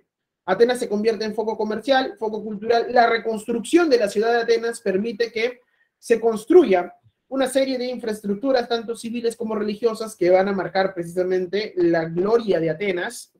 Estamos hablando de el Partenón, por ejemplo, se construye dentro de este periodo del ciclo de oro de Pericles. Una gran cantidad de dinero pasa por las arcas atenienses que son utilizadas precisamente en la reconstrucción de la ciudad. Pericles va a ser el encargado de dirigir esta reconstrucción ateniense que va a embellecer a la ciudad y va a convertir entonces en Atenas durante este periodo, entre el 495 al 429, básicamente todo el siglo V, va a convertir a Atenas en una de las ciudades más importantes del mundo griego. Sin embargo, este apogeo comercial ateniense va a ser evidentemente visto con mucha preocupación. ¿Por quién? Por la otra polis griega que había luchado también en las guerras médicas. Esa otra polis griega va a ser evidentemente Esparta. Esparta va a ver con mucho recelo cómo Atenas logra imponerse en el mundo Egeo y Esparta también en el mar Egeo y en el mundo griego. Y Esparta va a crear también su propia liga. De esta manera van a ser la liga del Peloponeso y por otro lado la liga del que va a ser la liga que va la liga de los Delos, perdón, que va a ser la liga que va a crear ateniense. La liga de los Delos de Atenas y la liga del Peloponeso de Esparta se van a enfrentar en estas guerras que se van a conocer como la guerra del Peloponeso. Una primera guerra que va a ir desde la muerte de Pericles, muere Pericles, se enfrentan Atenas y Esparta y vamos a encontrar un primer fin a esta guerra en la paz de Nicias. ¿Cómo es que inicia esta guerra? Pues básicamente Atenas empieza a intervenir en la política comercial de Corintio, que es una ciudad aliada de Esparta. Y precisamente en represalia a esta actividad ateniense, los espartanos invaden toda la zona del Ática. Por eso es que la ciudad de Atenas va a estar totalmente sitiada.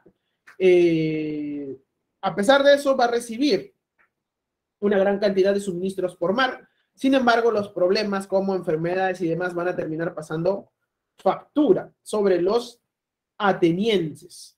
Por eso se va a firmar la paz de Nicias. Luego vamos a tener una nueva guerra, una segunda guerra, en donde Atenas va a enviar una expedición hacia la ciudad de Siracusa. Siracusa nuevamente era una ciudad aliada de Esparta. Y aquí los atenienses van a terminar siendo aniquilados por los espartanos. En esta segunda guerra, Atenas pierde a sus aliados. Y por último, vamos a tener una tercera guerra.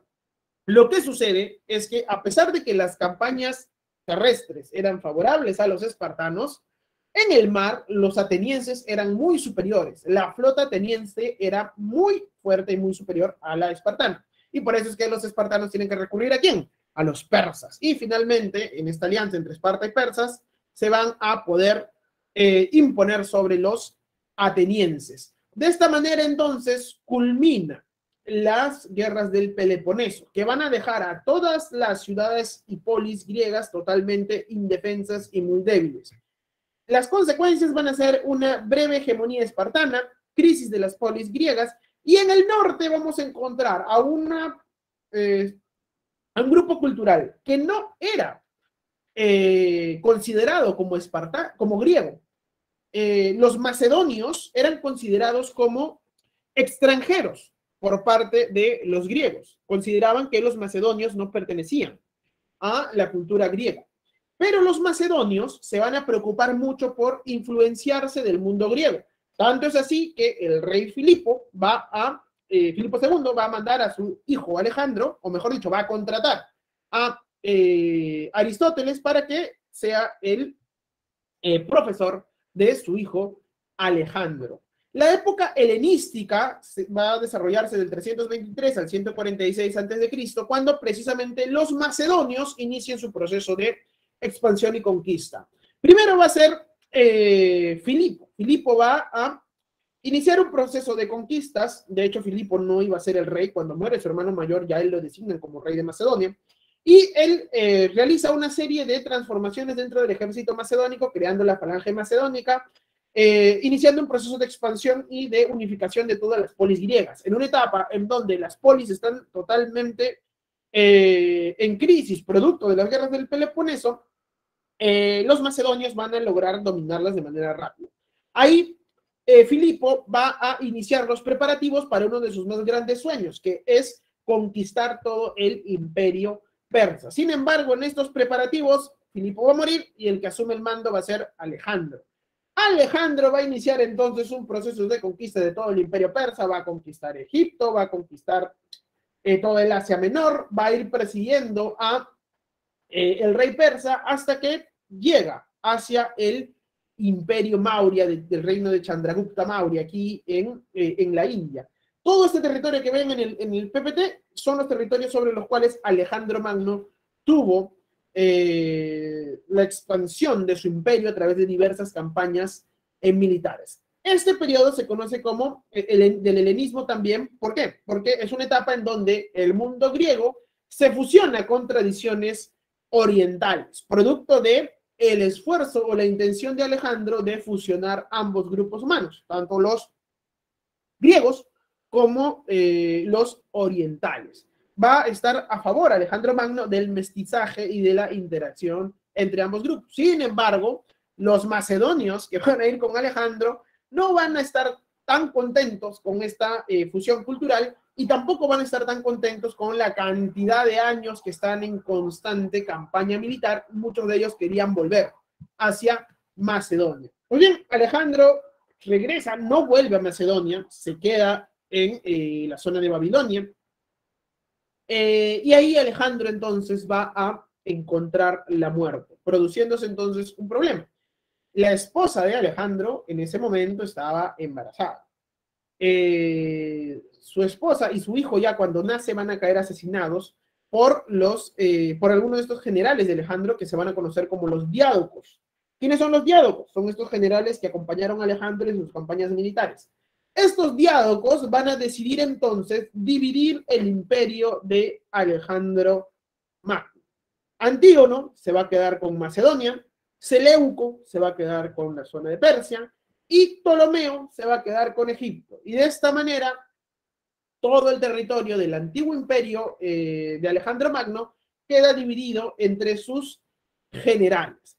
Estos reinos que nacen precisamente de la división del imperio de Alejandro Magno van a ir cayendo por problemas internos y al final gran parte de estos reinos van a caer bajo el dominio de otra potencia que se está expandiendo desde la zona de la península itálica. Desde la zona de la península itálica vamos a tener entonces va a iniciar casi lo mismo, una ciudad-estado que va a tener problemas internos, que va a lograr expandirse durante la época de su consolidación de la república y al final va a terminar por imponer un gran imperio dentro del Mediterráneo y dentro de toda Europa occidental, oriental, parte de África y parte de Asia Menor.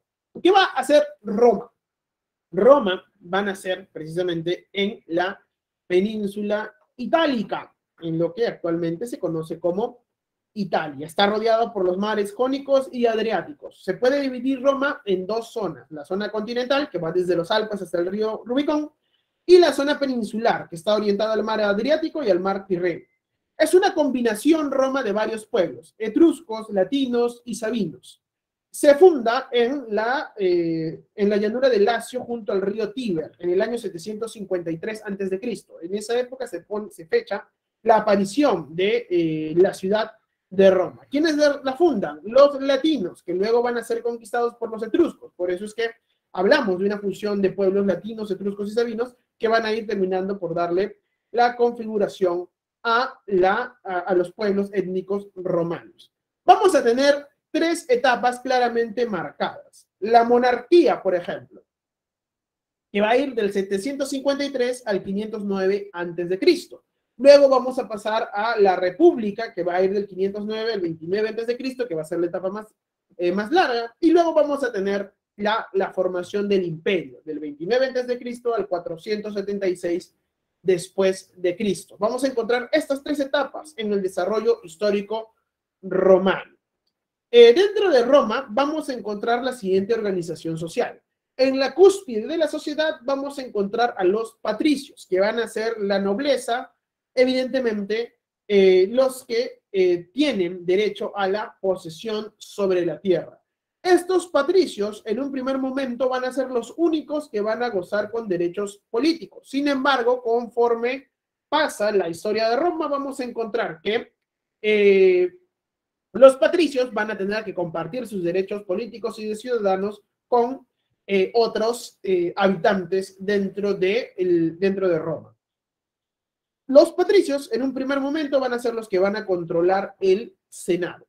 Vamos a encontrar, luego de los patricios, a los plebeyos, que van a ser hombres libres, pero no van a tener y no van a gozar de derechos políticos ni de participación política en un primer momento. Conforme vamos pasando el desarrollo de la historia de Roma, estos plebeyos van a ir pugnando a través de diferentes formas, pacíficas o violentas, por la obtención precisamente de derechos. Y a la larga, esta lucha entre patricios y plebeyos va a ser va a ser una de las causas del por qué la República Romana termina por colapsar. Por último, vamos a tener a los clientes. Los clientes van a ser estas personas que son plebeyos, pero que están protegidos por la dirección o están bajo la administración de un patricio. Y por último, ya vamos a tener aquí así a los esclavos.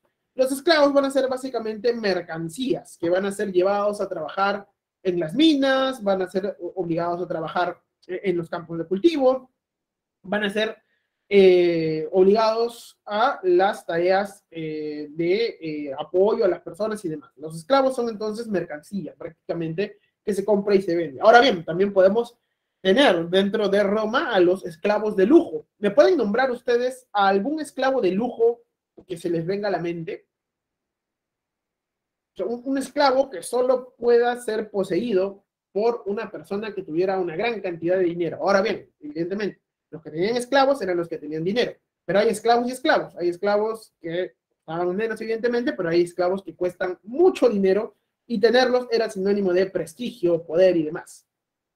¿Alguno de ustedes puede mencionarme algún esclavo de lujo dentro del desarrollo histórico de Roma? ¿Han escuchado hablar de los gladiadores? De hecho, hay una película que se llama Gladiador. Ya.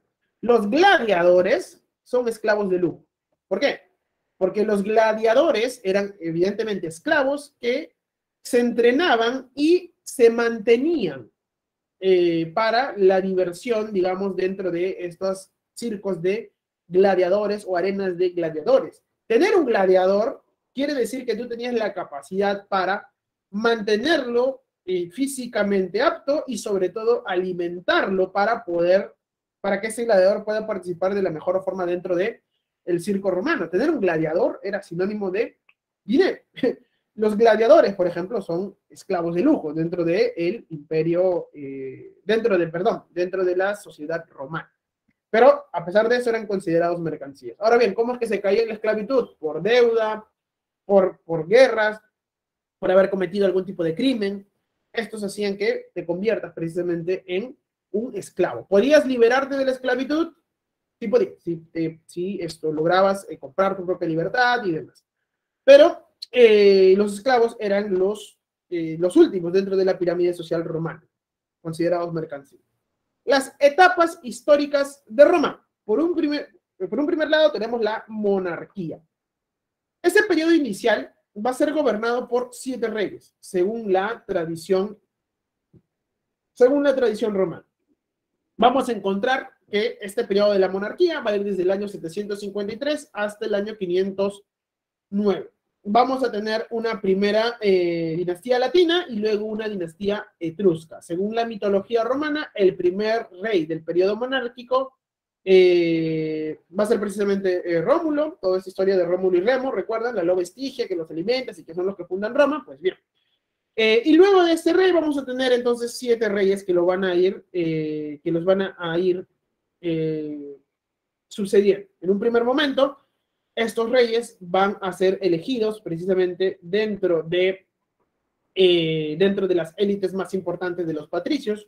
No va a ser un título hereditario. Este rey tenía funciones judiciales, administrativas y religiosas. Ya existía un senado durante este periodo de la monarquía, que era conformado por las jefes de las familias principales. Esas familias principales eran las que elegían al rey, lo asociaban, y el cargo de senador era vitalicio. Pues bien, ya desde esta época, a pesar de que existía un rey, tenemos algún tipo de institución que regula el poder monárquico. El último rey va a ser Tarquino el Soberbio. Tarquino el Soberbio, y de ahí viene su nombre, se va a pasar de soberbio en el año de 509 a.C., luego de cometer una serie de crímenes, como destituir a sus familiares, mandar a asesinar a sus opositores y demás. Va a ser destituido precisamente este señor de la monarquía romana en el año 509 a.C. Tarquino el Soberbio va a ser el último rey de Roma, porque a partir de aquí la república va a hacerse con el poder, siendo el Senado la principal institución que va a gobernar Roma. El Senado va a ser el lugar en donde se van a proponer las leyes. Aquí el Senado asesoraba a los magistrados y era la representación del Estado romano. Cualquier tipo de decisión que se tomaba en Roma, ya sea ir a una guerra, intervenir políticamente en algún lugar, designar algún tipo de líder político en caso de crisis, los llamados dictadores, por ejemplo, van a estar precisamente, o se van a tomar estas decisiones dentro del Senado, ya que era la representación del Estado. Los comicios van a ser las asambleas de ciudadanos en donde se aprobaban las leyes y se elegían a los magistrados. Los comicios, o dentro de los comicios, vamos a tener la participación de la totalidad de las personas que eran consideradas ciudadanas dentro de Roma. Y ahí viene el término comicios que utilizamos en la actualidad para elegir a nuestros representantes, por ejemplo. Y precisamente dentro de estos comicios también se elegían a los magistrados. ¿Quiénes son los magistrados? Son los cargos públicos que se crearon dentro de la República Romana y se encargaban de dirigir ciertos aspectos de la administración de Roma. El cargo más importante era el cargo de cónsul. 2 cónsules eran elegidos dentro de la República Romana. En un primer momento, estos cónsules evidentemente eran patricios. Sin embargo, con el desarrollo de las luchas sociales de los patricios, se va a lograr que un plebeyo acceda también, o pueda acceder un plebeyo, al cargo de cónsul. 2 cónsules eran los más importantes dentro del Senado, ya que estos cónsules eran los que presidían, eran los presidentes precisamente del Senado. Bien, estos cónsules también eran los que dirigían el ejército romano. Luego de los cónsules vamos a tener a los pretores. Los pretores van a ser los que van a administrar la justicia dentro de las ciudades y las provincias de la República Romana. Los ediles van a ser los que van a mantener el orden y la salubridad y la estabilidad, orden, salubridad y abastecimiento dentro de la ciudad romana. Los cuestores van a supervisar las finanzas del Estado y los censores son los encargados de censar al pueblo. Supervisaban también a los aspirantes a los cargos públicos. Por último, vamos a tener a los tribunos, que eran representantes de la plebe. Tenían derecho al veto y promovían también una serie de leyes. En caso de que la República Romana pasara por un problema de mucha magnitud, estamos hablando de un problema que el Senado ya no pudiera resolver de forma eficiente, se nombraba a un dictador. ¿Quién es el dictador? El dictador es una persona que se debe encargar de gobernar Roma de forma evidentemente autoritaria, con plenos poderes, para poder precisamente sacar a la república de la crisis. El dictador, en teoría, debía devolver el cargo una vez que esta crisis pasaba. Y así, a lo largo de la historia de Roma se nombraron varios dictadores, pero en la última etapa de la república vamos a ver que estos dictadores ya no van a estar tan dispuestos a devolver el poder plenipotenciario que habían ido acumulando o que se les había cedido. Bien, precisamente como les decía, a lo largo de la República Romana vamos a tener que los plebeyos van a iniciar una serie de luchas y van a pedir una mayor apertura para derechos políticos y ciudadanos hacia ellos. La lucha de los plebeyos va a surgir precisamente debido a esta condición de subordinación y de falta de equidad que van a haber entre ellos y los patricios. Vamos a tener diferentes acciones que van a tener los plebeyos para reclamar estos derechos de ciudadanía a lo largo de la historia de la República Romana. Sin embargo, sus luchas van a tener éxito. ¿Por qué? Porque se van a producir una serie de leyes que van a favorecer a estos plebeyos. Como por ejemplo, la ley de las 12 tablas, que establecía una igualdad jurídica entre plebeyos y patricios. Ante la ley, plebeyos y patricios eran juzgados de la misma manera. La ley Canuleia, que permitió el matrimonio entre las clases, porque hasta este momento los patricios se casaban entre patricios y los plebeyos entre plebeyos. Los matrimonios entre clases se va a reglamentar a partir de la ley Canuleia. La ley Licinia Sextias, acceso de los plebeyos al consulado, porque antes de la aprobación de esta ley, solo los patricios eran los que tenían el control del consulado y por ende el control total del Senado. Y la ley Ogulia, que habla del acceso de plebeyos al sacerdocio. Esas van a ser las leyes que se van a implementar precisamente gracias a la lucha de los plebeyos por la obtención de derechos. Y así, a lo largo de la historia de Roma, vamos a tener una gran cantidad de enfrentamientos políticos por la obtención de derechos. La expansión romana se va a deber, sin lugar a dudas, por el ejército romano. El ejército romano va a ser una máquina muy bien aceitada, va a ser una aplanadora que va a lograr sojuzgar y someter a una gran cantidad de pueblos a lo largo del mar Mediterráneo. Ahora bien, este ejército romano no va a nacer de la noche a la mañana. En un primer momento, el ejército romano seguía utilizando las tácticas de origen griego. Sin embargo, cuando son derrotados paulatinamente, se dan cuenta que deben iniciar una serie de reformas y así nace la legión romana, que va a estar compuesta de unidades mucho más móviles, mucho más fáciles de maniobrar, y eso le va a permitir entonces poder imponerse sobre los demás ejércitos del mundo antiguo. No va a ser de la noche a la mañana, fue parte de un proceso, porque los romanos también van a sufrir una serie de derrotas. Sin embargo, a pesar de estas derrotas, es la legión romana la que logra imponerse, y gracias a esto se produce la expansión de Roma. Primero, hacia el siglo V y IV antes de Cristo, los romanos van a lograr unificar todos los pueblos del norte y centro, derrotando entonces a la Magna Grecia. Toda la Magna Grecia, que eran colonias de origen griego que estaban ubicadas en el sur de la península itálica y la isla de Sicilia van a caer precisamente bajo el dominio de los romanos. ¿Alguna vez han escuchado hablar del gran rey Pirro y de la frase victoria pírrica? ¿Alguna vez han escuchado hablar de este señor o de la frase victoria pírrica? No sé si han escuchado de esto. Bueno, Pirro el Grande va a ser uno de los últimos reyes griegos que va a tener el sueño de unificar todo el territorio griego, y por eso es que se va a enfrentar abiertamente a los romanos y va a tener una serie de victorias contra los romanos. Pero el mismo rey Pirro va a decir: una victoria más así y voy a quedarme sin ejército, porque a pesar de la victoria que habían logrado, las colosales bajas dentro de ese ejército impidieron que al final Pirro logre imponerse sobre los romanos. Y de ahí viene el término de victoria pírrica, o sea, una victoria que no te sirve para nada porque al final no ganas la guerra y terminas perdiéndola, como le pasó a Pirro, porque los romanos terminan, a pesar de las victorias, de las derrotas, terminan imponiéndose sobre el sur de la península itálica y parte de la isla de Sicilia. Derrotando entonces de esta manera la Magna Grecia, los romanos logran unificar toda la península bajo su dominio.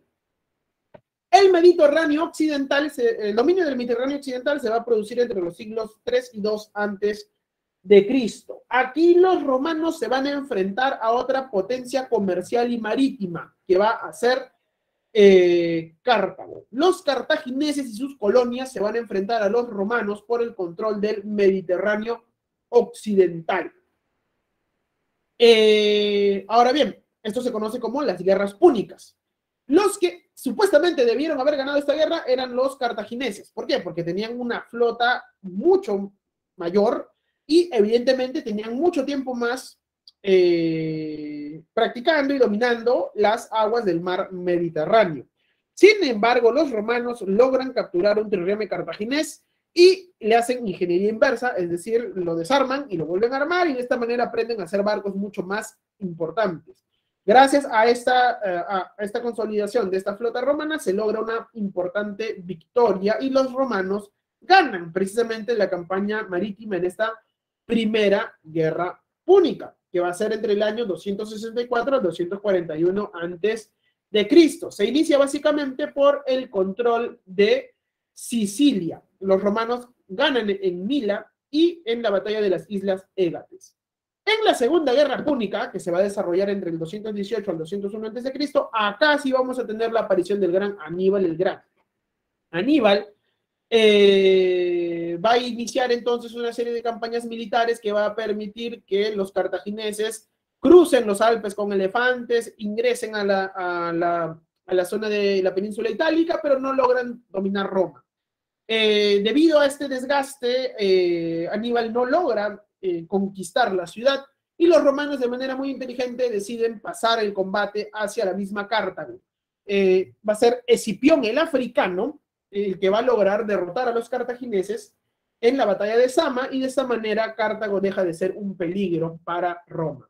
La Tercera Guerra Púnica se va a producir entre los años 149 y 146 a.C., cuando Cartago empieza a resurgir y los romanos, para evitar precisamente este resurgimiento de Cartago, la vuelven a atacar y destruyen esta vez ya la ciudad de Cartago por completo. El Mediterráneo oriental se va a terminar de dominar entre el siglo II y I a.C., cuando los romanos conquistan los reinos helénicos de Macedonia, Egipto y Siria. De esta manera, la República Romana logra el control total del mar Mediterráneo, tanto en Occidente como en Oriente. Esta extensión del mundo romano va a ser un problema, porque va a haber una gran cantidad de territorios que no van a estar evidentemente bien controlados y bien administrados. Además, como ya les dije, la legión romana va a ser la clave del éxito de la expansión. Y los generales romanos van a contar con mucha más lealtad y mucha más popularidad que los senadores y las instituciones políticas en Roma. Esta va a ser evidentemente un problema. La expansión constante de Roma y la aparición de ejércitos que le juran lealtad más a los generales que a la política central romana va a hacer que aparezcan diferentes personajes dentro de la política romana que pugnen por el control total de Roma. Nuevamente, Esto va a ser en el plano político. En el plano social vamos a tener un gran enfrentamiento dentro de Roma entre patricios y plebeyos. La república se expande, pero los beneficios de esta expansión solo van a caer en manos de los patricios, que siguen aumentando sus tierras. Por eso es que vamos a tener problemas entre el partido senatorial, los optimates, y el Partido Popular, que va a tener un discurso pro plebeyo. Vamos a tener intentos por repartir los territorios que se han conquistado en la figura de los tribunales de Tiberio y Cayo Graco. El primero va a tratar de implementar la ley agraria para poder repartir la porción del haber público entre los plebeyos, es decir, repartir la tierra entre los plebeyos, y una ley frumentaria de su hermano, Cayo, que buscaba obligar a que el Estado venda productos a bajo costo. Ambos, tanto Tiberio como Cayo Graco, van a terminar siendo asesinados dentro del Senado, y estas posturas van a continuarse enfrentando. Las pugnas entre ellos, y debido a las guerras internas que va a haber en Roma, van a terminar de estallar en la Gran Guerra Civil. Antes de la Guerra Civil ya habían habido una serie de enfrentamientos entre diferentes sectores sociales dentro de la República Romana, pero todos estos problemas van a estallar en la Primera Gran Guerra Civil, que va a enfrentar a los cónsules Mario y Sila. Por un lado, Mario va a apoyar al Partido Popular y Sila al Partido Senatorial. Esta primera gran guerra va a culminar precisamente con la derrota de Mario, y Sila se impone en esta primera gran guerra, en el siglo I antes de Cristo. Sin embargo, van a haber partidarios de Mario que todavía van a pugnar por ahí por el poder. Se va a producir entonces una segunda guerra civil cuando aparece acá Julio César, Pompeyo y Craso, que ya habían tenido una importante y destacada participación política y militar. Sin embargo, estos señores en un primer momento se dividen Roma. ¿Por qué? Porque alcanzaron una distinción política y militar, y evidentemente para evitar enfrentamientos se divide en Roma en lo que se conoce como el primer triunvirato. Sin embargo, este primer triunvirato fracasa y al final Julio César y Pompeyo terminan enfrentándose. Al victorioso de esta segunda guerra púnica va a ser Julio César. Julio César es nombrado como uno de los dictadores dentro de Roma, no es nombrado emperador, y este señor Julio César al final él es asesinado en el Senado.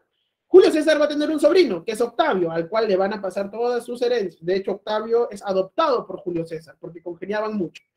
Y precisamente todo el poder que va a tener Octavio lo va a tener que compartir en este segundo triunvirato, que va a ser con Octavio, Marcantonio y Lépido. Sin embargo, de esta tercera guerra civil, el victorioso va a ser Octavio, que logra, o sea, cuando este segundo triunvirato, esta alianza entre Octavio, Marcantonio y Lépido fracasa, el que se logra imponer sobre los demás es Octavio, que logra derrotar a Marco Antonio en la batalla de Accio, como ustedes recordarán, la historia con Cleopatra y demás. Pues bien, Octavio entonces es nombrado como Imperator Augusto, y como es hijo adoptivo de Julio César, César era un hombre, se le va a conocer como César Imperator Augusto, y de ahí viene el primer emperador romano, que va a iniciar con la fase del imperio.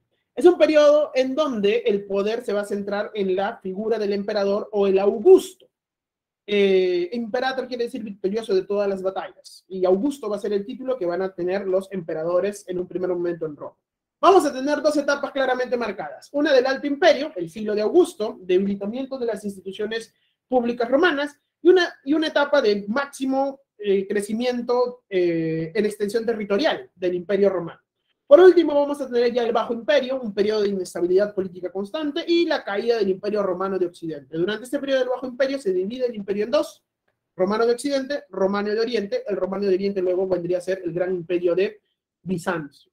El Alto Imperio, la Pax Romana, una etapa en donde precisamente el poder romano logró consolidar un poder importante que permitió el comercio, permitió el desarrollo cultural y demás. Es una etapa de máximo desarrollo económico y extensión territorial que se va a producir durante el Alto Imperio, del siglo I a.C. al 3 después de Cristo. Emperadores importantes: Augusto, desarrollo urbanístico, régimen de gobierno estable, 40 años bajo el dominio de Augusto.